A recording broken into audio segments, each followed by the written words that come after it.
Olá pessoal, tudo bem? Meu nome é Everton, eu sou aluno do último período do curso de bacharelado em Biblioteconomia e Ciências da Informação e da Documentação daqui da USP de Ribeirão Preto. E hoje, a convite da professora Valéria Valls e também da monitora do blog científico de monitoria científica do curso de Biblioteconomia e Ciência da Informação da FESP, a Daniela Correia, eu venho falar um pouco a respeito da minha experiência.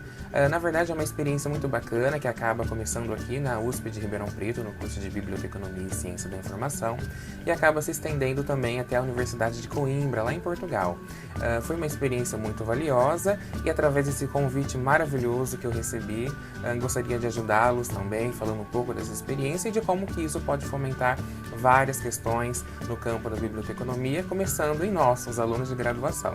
Atualmente, eu estou vinculado à Fundação de Amparo à Pesquisa do Estado de São Paulo, a FAPESP, e o fomento veio para uma pesquisa que trabalha a possibilidade de o estabelecer de uma rede de bibliotecas escolares em Ribeirão Preto.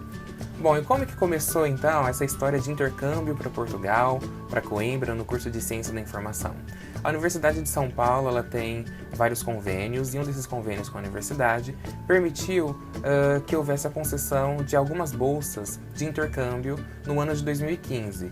Existe uma modalidade de bolsa de intercâmbio dentro da Universidade de São Paulo, que é chamada de Bolsa de Mérito Acadêmico, e eu acabei pegando o segundo lugar dessa bolsa e fui para Portugal. Bom, talvez este seja o momento mais nevrálgico dessa conversa que eu estou tendo aqui com vocês, falando um pouco então a respeito da experiência em si. Como eu havia comentado com o pessoal da FESP, né, a Daniela ficou muito surpresa também pela questão de ter passado por 3 países como Portugal, Espanha e também Rússia, embora todo o intercâmbio acadêmico no sentido de estudo dentro da ciência da informação tenha ocorrido em Portugal, mas essa extensão de acadêmico, científico, cultural, ela acaba se estendendo por inúmeros outros lugares, inclusive perpassaram por esses outros 2 países. Bom, falando agora um pouquinho então sobre essa experiência de estudo dentro da Universidade de Coimbra, dentro do curso de Ciência da Informação, eu diria que, claro, foi uma experiência excepcional. Eu acho que, de uma certa maneira, bons vínculos foram criados tanto com professores dos quais tive aula, todos da área da Ciência da Informação, e também com os alunos, os próprios discentes, mas eu tenho algumas considerações. E como eu havia comentado ainda no começo do vídeo, eu acho que nem tudo é positividade, nem tudo é negatividade. Mas as minhas considerações são em torno, por exemplo, da estrutura e de como se dão as aulas. Eu não sei se em todas as universidades portuguesas, mas essa comparação que eu posso estabelecer foi feita, claro, que tendo Portugal de um lado, Brasil de outro, lá a Universidade de Coimbra, aqui a Universidade de São Paulo, campus Ribeirão Preto, dentro ambas do curso de Ciência da Informação. O que eu poderia salientar de tudo isso, em termos dessa comparação de aula, foi que eu, acredito que dentro do curso de Biblioteconomia e Ciências da Informação e da Documentação daqui da USP de Ribeirão Preto, existe um trabalho mais conjunto, um trabalho de uma certa maneira com muito volume teórico em termos de leitura, e isso eu acredito que seja um dos diferenciais também, não unicamente, porque de uma certa maneira isso acaba trazendo muitas outras considerações. Eu acho que o comprometimento também dos professores para com essa vertente, de um trabalho teórico mais denso, ele é muito válido. Em Portugal eu não senti tanto isso. As aulas foram ministradas em slides também, substancialmente slides, com algumas indicações de leitura, mas nada tão integrador, nada que a gente pudesse levar para a sala de aula a ponto de discutir como é feito, aqui dentro da Universidade de São Paulo nas disciplinas essencialmente teóricas, Existem algumas disciplinas que, claro, são teóricas, mas também são técnicas. E dentro dessas essencialmente teóricas, eu vi uma diferença muito grande. Em relação também, por exemplo, a como essas aulas eram conduzidas, dentro de aulas como, por exemplo, documentação audiovisual e também mediação da informação aqui na USP de Ribeirão Preto, nós tivemos a possibilidade de estar levando uma expressividade para a externalidade. Então, não só para dentro da universidade, universidade, mas também à comunidade, como se fosse um trabalho de extensão, fazendo, por exemplo, exposições e trabalhando alguns discursos. Na Universidade de Coimbra, tudo bem que, né, depende muito do cunho da disciplina, mas eu não notei muito isso. E também o envolvimento do corpo discente, eu acabei tendo meio que entendido que no nosso caso, no nosso jeitinho brasileiro e na nossa toda capacidade de se integrar, né, como toda outra pessoa aculturada, mas eu quero dizer, dentro desse nosso calor humano que o brasileiro tem, eu acho que aqui, pelo menos na Universidade de São Paulo, isso ficou muito claro. A Universidade de Coimbra tem 725 anos atualmente, ela foi fundada em 1290, não na cidade de Coimbra, mas ela veio de Lisboa até se instalar completamente em Coimbra, e em 2013 foi alcançado o título de Patrimônio da Humanidade pela Unesco. Em um evento feito na Universidade de São Paulo, aqui do campus de Ribeirão Preto, na Faculdade de Filosofia, Ciências e Letras, a Comissão de Relações Internacionais fez um evento, e nesse evento eu pude falar um pouquinho a respeito dessa experiência também, e acabei fazendo um adendo sobre esse aspecto trabalhado. Agora quem fala sou eu, sem muito aporte teórico, mas eu quero dizer que, na minha opinião, essa questão de toda essa humanidade, né, de todo esse título de Patrimônio da Humanidade, ele é interessante, ele é, claro, muito importante para essa universidade tão notória dentro do mundo lusófono como é a Universidade de Coimbra. Mas talvez isso gere um atrito com a questão da acessibilidade. Foi isso que eu acabei comentando, por conta, por exemplo, do aspecto da conservação. O patrimônio, ser patrimônio da humanidade, requer conservação. E dentro da Universidade de Coimbra, durante, por exemplo, as aulas, eu acabei pensando e percebendo naturalmente que alguns alunos não conseguiam ter tanta mobilidade assim dentro da sala. Eu acho que a estrutura da sala de aula, ela é arcaica, ela remete àquele século e não pode passar por nenhuma reformulação.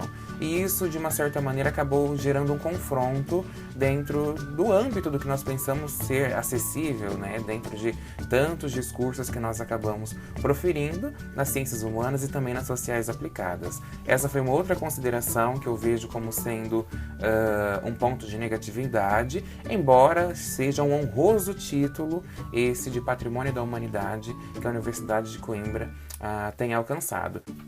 Bom, eu acredito que essa experiência de intercâmbio, por ser uma experiência essencialmente acadêmica, ela trabalha com esses três pontos, que no caso é um tripé, que vem trabalhar o meio acadêmico, o meio científico e o meio cultural.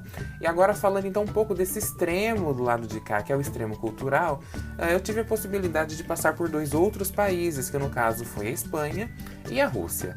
Na Espanha, eu junto com uma amiga minha, a Adriana, que também é do meu curso daqui de Ribeirão Preto, nós acabamos então tomando um trem e acabamos indo para Madrid. E foi muito bacana essa experiência, porque lá ficamos 3 dias em um hostel, algo muito jovem, conversamos à beça, comemos fora. E não só isso, mas também, claro, visitamos museus que antes nós víamos apenas pela internet, passeamos por lugares e parques maravilhosos e, claro, voltado à biblioteconomia talvez, essencialmente, né, por conta de tudo aquilo que a gente aprende sobre o depósito legal de livros, visitamos a Biblioteca Nacional da Espanha, que fica em Madrid. E foi uma experiência fabulosa. Nós fomos, então, conduzidos por meio de um passeio guiado dentro da biblioteca, com lugares e salas onde talvez nós não poderíamos ter acesso dentro de uma outra ocasião, que não fosse uma visita essencialmente guiada a turistas. E foi um momento excepcional, se eu posso dizer. Bom, essa minha viagem à Rússia, ela tem muita história por trás, mas eu vou tentar dar uma resumida aqui. E na verdade essa história começa então em 2013, quando eu, na tentativa de praticar o idioma inglês, acabei lançando o meu endereço de Skype dentro de uma comunidade da qual eu participava.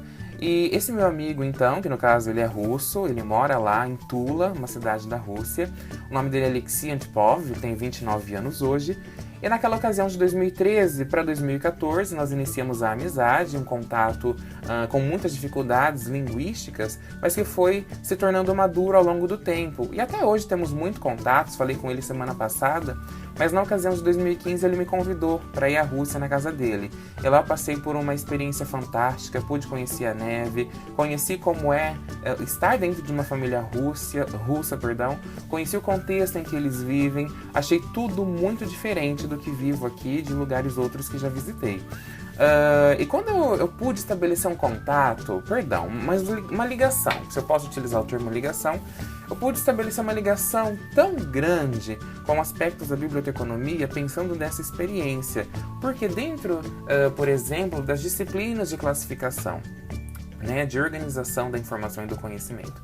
Quando nós pensamos sobre essa capacidade de separar pelas distinções, mas reunir pelas semelhanças, foi literalmente o que aconteceu dentro do contexto russo.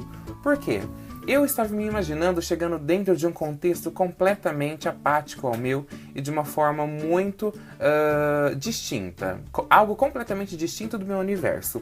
Mas quando cheguei lá, eu comecei então a buscar essas semelhanças para que eu pudesse me sentir confortável. Então, é claro, eu estou comentando isso com vocês de uma maneira muito tranquila, porque foi essa relação que eu fiz depois que eu voltei para minha casa, que eu via os vídeos, que eu via as fotos, e acabei pensando, realmente, o intercâmbio não tem como senão fomentar em nós transformações. E foi isso que fiz, Eu acredito que indiretamente, claro, diretamente, nós acabamos passando por essas transformações. E dentro do contexto russo isso foi muito notório. Bom, naturalmente nós acabamos falando a respeito de várias questões aqui, em momentos diferentes, como por exemplo na introdução que eu acabei fazendo a vocês, e também depois no momento de desenvolvimento. E agora chegamos ao momento de uma conclusão. E eu ia dar meu parecer enquanto aluno de graduação. Eu ia comentar que, por exemplo, dentro desse posicionamento meu, eu vejo que a ciência da informação ela tem se tornado cada vez mais ampla em termos de pesquisa, ela tem se tornado híbrida cada vez mais, porque em todo o âmbito de atuação humana existem processos e fenômenos de informação.